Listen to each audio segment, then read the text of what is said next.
Welcome to Access Granted Systems. In this video, we're going to be showing you the marketplace. Now, system-wide, we have about 14 different ways our clients can set up their guest passes. In this video, we're just going to be showing you 2 of those 14 ways. And then we're also going to talk about concessions and how that works. Okay, so to quickly talk about guest passes first. And so I am logged in as under our sample pool here.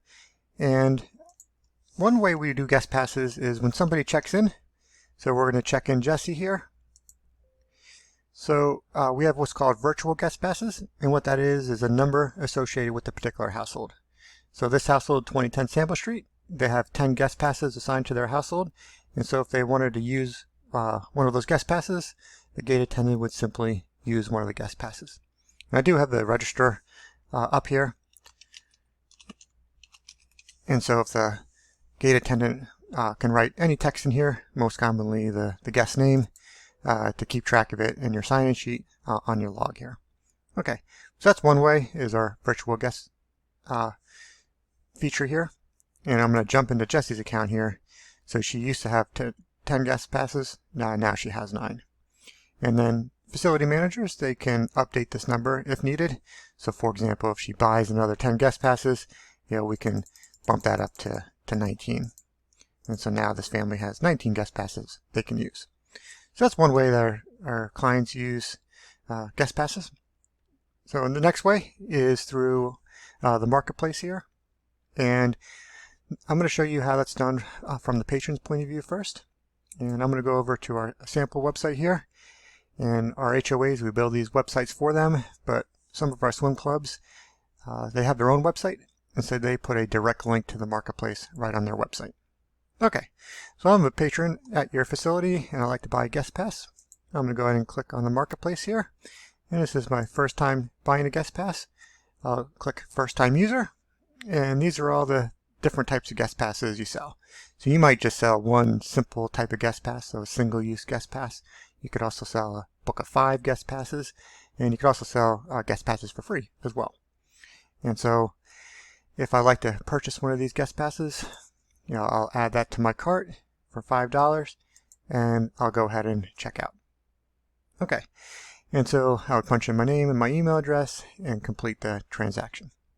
So for the demo here, I'm just going to go back here and I'm actually going to put a free guest pass in here. All right, and so I'm going to put a free one in. So that's $0. And so I'm going to go ahead and make the transaction here. So for demo only, and my email address. Okay, so I'm going to go ahead and request those guest passes. And then either if it's a paid transaction or the free one, the person purchasing the guest pass gets displayed this screen. And if they were doing that on their cell phone, they could actually spin the phone around and the gate attendant will go in and scan in the guest pass. If they were doing that at home, they will go ahead and print out the guest pass from home using their home printer. But you don't have to do that. And this guest pass was also emailed to the patron, and so they have it in their email for future use, or if they need to retrieve it at a later date. Okay, so this person has successfully purchased a guest pass, and now I'm going to show you what the marketplace looks like from the gate attendant's point of view. And when a guest is wandering in, the gate attendant is going to redeem that guest pass, and so they'll go ahead and scan the guest pass. And I'm off screen here. I have the guest pass pulled up on my email here. And so it's going to get scanned in. And this is that sample ticket that I purchased a few moments ago. And we're going to go ahead and use that one of those guest passes. And the lifeguard will go ahead and redeem it. And so the instructions for the gate attendant, they can admit 1 person into the facility. Okay, so that guest pass has been successfully used. And then back to our occupancy here. The occupancy just went up because we did let in a guest pass. Okay, now from the gate attendant's point of view, it's really that simple. And they can check in their next member or check in their next guest pass here. Okay, so the next thing I want to show you is how concession stands are run. And we're going to go back over to our sample community here. And from the marketplace, So rather than somebody purchasing individual items like guest passes or a community party ticket. So patrons could also add funds to the ticket. So if I put in $20, so this is not buying a particular product, but it's just putting money onto their ticket. And they can go ahead and use the checkout process, and it's the same process I showed you a few moments ago.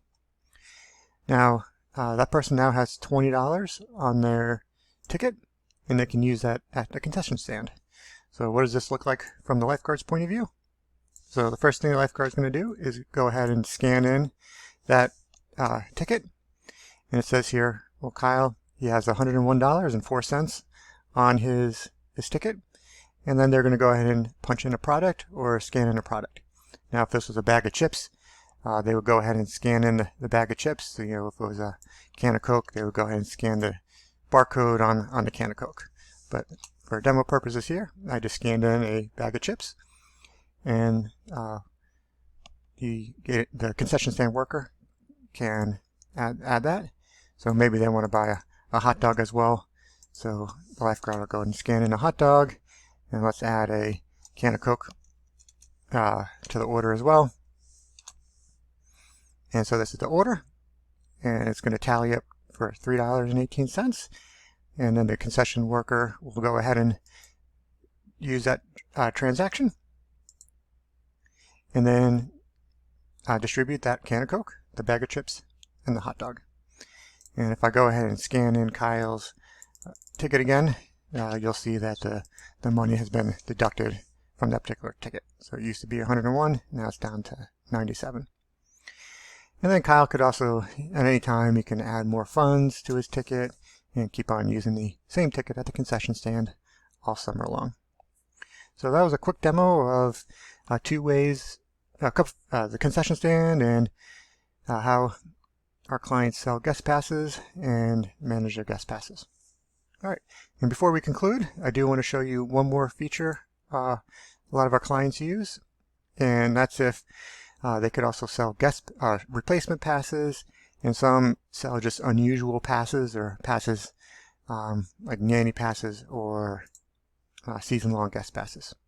So the way those work, unlike the ticket where it's kind of meant for single use or one-time entries, we can sell a 5-punch guest pass that's mailed to a patron home. We can sell a nanny pass that somebody adds to their account. And then a lot of our clients, they sell replacement passes. If the passes were lost during the current season, they can go ahead and reorder their replacement passes for their family members. So that's another way that our clients sell passes and other products online here. Okay, well, thanks for watching,